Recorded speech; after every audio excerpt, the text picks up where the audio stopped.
So this Spider-Man story of Disney and Sony has been just complete madness, and I keep hearing different things, and there's different articles coming out and things like that about it. And there's some new stuff that's coming out now that I want to discuss here on this video. But first of all, I want to say something real quick. There's a lot of contradictions, a lot of contradictory statements being made online from different articles and YouTubers and things like that. And people are picking sides. I would like to ask you to think about this and just remember that at the end of the day, we're all fans, and we're the ones getting screwed. Okay? Obviously, some of you guys have stock in Sony, literal, actual shares. Some of you guys have stock in Disney, right? Or you have loyalty to the brand. But remember, these corporations are here just to make money. The fans are secondary. Whatever makes them money is where they're going to go. And this whole Spider-Man dissolvement of the relationship is all about money. Now, there have been rumors and discussions going around about how Sony may have never intended forever to re-sign with Disney. That's one of the things that's been going around. And if that's the case, that's a very smart but very shady business move by Sony because, Amazing Spider-Man hurt Spider-Man big time, according to many fans, and the MCU Spider-Man kind of revitalized him for the big screen. Then we have, of course, Into the Spider-Verse, which came out later, but that was also a big, successful movie. And the PS4 Spider-Man game was great. Love that game. But really, the MCU helped Spider-Man a lot, but Spider-Man also helped out the MCU. So again, don't pick sides on this, because they're both to blame. They are both to blame. And also, if you're reading articles and things like that, I would advise everybody to be very skeptical because there's a lot of people out there who have agendas. Obviously, a lot of these articles have behind the scenes, clout with some of these companies. We've seen it before. These websites, they're kind of, I guess you could say, encouraged to write articles with a certain agenda. And also you have a lot of YouTubers that hate Disney, a lot of them, some that hate Sony, and they have an agenda as well. You know what I mean? And I'm just letting everybody know that just be very skeptical with what you read and, picking sides. Don't pick sides. This whole thing is a mess. But I wanted to talk about, what the plan is going forward from something that I read earlier today, and I was told earlier today about what Sony plans to do with Spider-Man. So, and it's so weird, man. It's so weird. And this whole story is still very disgusting to me. So basically, again, not picking sides, but let's talk about it. So from what I understand, Tom Holland has one more movie under contract with Sony Pictures for Spider-Man. He has one more movie under his contract, and this actually makes sense because I remember there was a debate about how many more movies Tom Holland can do versus how many MCU movies are under contract. And I remember the MCU movies that are going to be using Spider-Man, there was 5. Civil War, Infinity War, Endgame, Far From Home, and Homecoming, right? Well, apparently there's a 6th movie that Sony has retained for Tom Holland services, specifically the actor Tom Holland.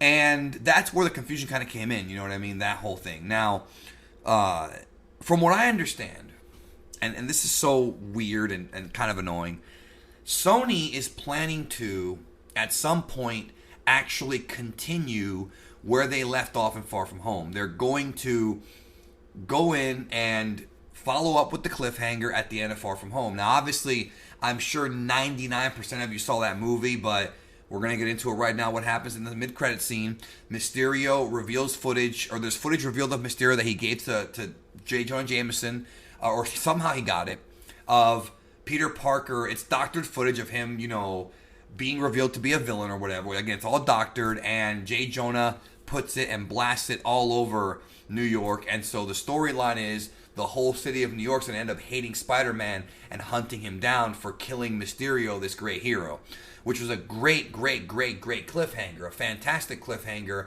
and one that I was really looking forward to in the MCU. But from what we understand, Sony, with their last contract movie with Tom Holland, is going to try to pick up where they left off and continue the story. But there's a problem.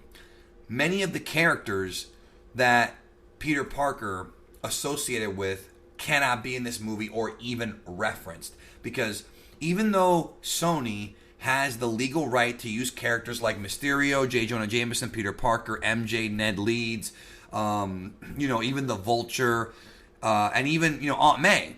Unfortunately, they don't have the Avengers. No Nick Fury. No Tony Stark. No Happy Hogan. They can't use any of them. They can't reference any of them. They can't even reference the snap. They can't, from what I understand. Now, or maybe they can reference it, but they can't show it or anything like that. So essentially, they're gonna. This is so weird. It's almost like it's an alternate universe kind of Elseworld story. It's supposed to pick up where the MCU left off. But it's not part of the MCU. It's part of the Sonyverse.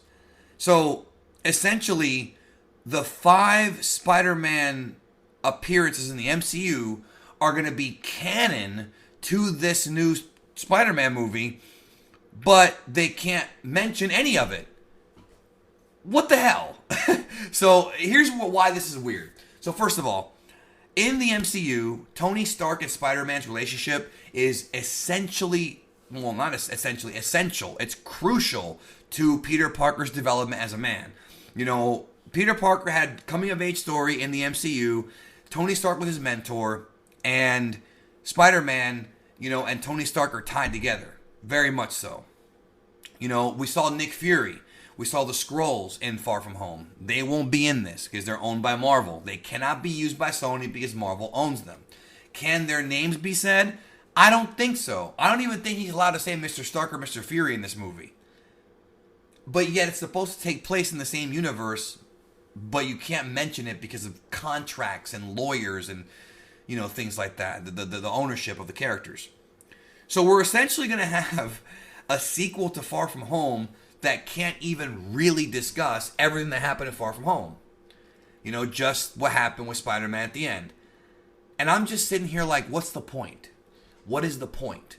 Continuing this in the MCU, I get it, because it was a very big story that they planned for the future that I feel, could have been a great story in the MCU for Phase 4 and Phase 5. Now it's going to continue in the Spider-Verse, or the Sonyverse, or whatever you want to call it. I'm baffled by this and I feel weird about it because while I'm happy that they're continuing this cliffhanger, because this cliffhanger is really what pissed me off. If MCU Spider-Man had a conclusive ending to his story and there was no cliffhanger, this whole separation of Sony and Marvel wouldn't even bother me as much. The problem is that we as fans, all of us, are stuck with this plot thread that has no ending. Well, Sony wants to finish that plot thread. Thank you for that. The problem is it's going to have so much less impact because Peter Parker cannot even talk about Mr. Stark or anything. So they're just going to gloss over it. So the writers, whoever's writing this freaking movie, if this rumor is true, right? Whoever's writing this damn thing is going to have to figure out a way to have Parker allude to things without actually saying any names, which is gonna be freaking weird, okay? That's gonna be weird to see in the theater. Very weird. And this is all because these guys got themselves in such a... it would have been better if they just made a deal for one more movie and had the MCU finish it off and we're done. But no, Sony wants to do it themselves. No MCU, no Disney help. Sony produced these movies anyways. It's their movies, right? The Far From Home and Homecoming movies. But you have to have Stark, or at least the connection with Parker and Stark.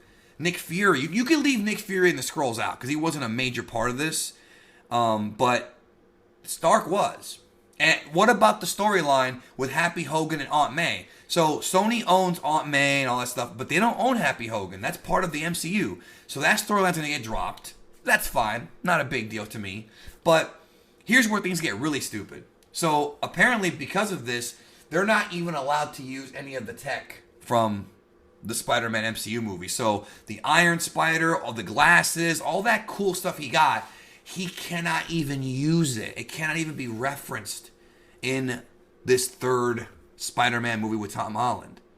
And it sucks because these corporations, dude, they're so...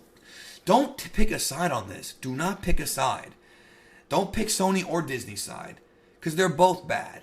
And there's good people that work for these companies that are actually irritated. I've seen people talk about this who work for Sony and Disney. And this is so annoying on both sides, right? But it's like, now it's going to get to the point where it's going to be ridiculous. And they're going to probably sucker some people some casuals who don't know that Spider-Man 3, or whatever you want to call it, this new Spider-Man 3 is not part of the MCU. They're going to go into it expecting it to tie into Phase 4 or whatever, and it's not going to. It's freaking absurd. No Iron Man tech, nothing. I'm just sitting here like, what's the point? Yes, I want a conclusion to that angle, that storyline. They could incorporate Tom Hardy. They could have a story where Spider-Man leaves New York, goes to San Francisco, which is where Venom lives in the Sonyverse, and have them kind of have their fight and then eventually fight Carnage like Batman v Superman. They could do a lot of stuff because Sony has all the Spider-Man characters. But it's mind-blowing because you also have that cliffhanger from Homecoming, which again, this is why I call BS on Kevin Feige saying we did everything we wanted to do. Obviously not. And all these unresolved things, and they can't even truly resolve them because you can't use all the characters. It's absurd. It's just, this whole thing is stupid, dude. And again, my whole point here is, I don't know how much truth there is to this. And remember, these stories change all the time. They could just bring in Tom Holland and reboot the entire thing with him. I don't see why they would, because they've already got a story arc. But again, they're kind of screwed here, but they screwed themselves. Both companies screwed themselves here. And now there's heat among them, and it's just, and we're screwed. We're the ones that are screwed. We're going to get like a half-assed Spider-Man story, and we're not even going to get like the real conclusion to this angle. And I call it angle, it's a wrestling term, this storyline. I don't know. It's just, it's dumb. But how do you feel about this? Leave a comment. Do you want to see the storyline continue? I've seen a lot of folks say they're done with the MCU and they're done with Sony for this. Hardcore Spider-Man fans, I feel you on that one. I'm still going to go see these movies, but, I see why you would be upset, even though I think a lot of them will come back if we have a string of good movies. If Spider-Man 3 is a good movie, I'm sure that people will come see it, will go see it, but I don't know, it's very deflating, it's very disappointing, you know what I mean? Like, it just feels very empty. Like, what's the point? I see the point, but it's not going to be the same. Let me know what you think. I'll talk to you soon.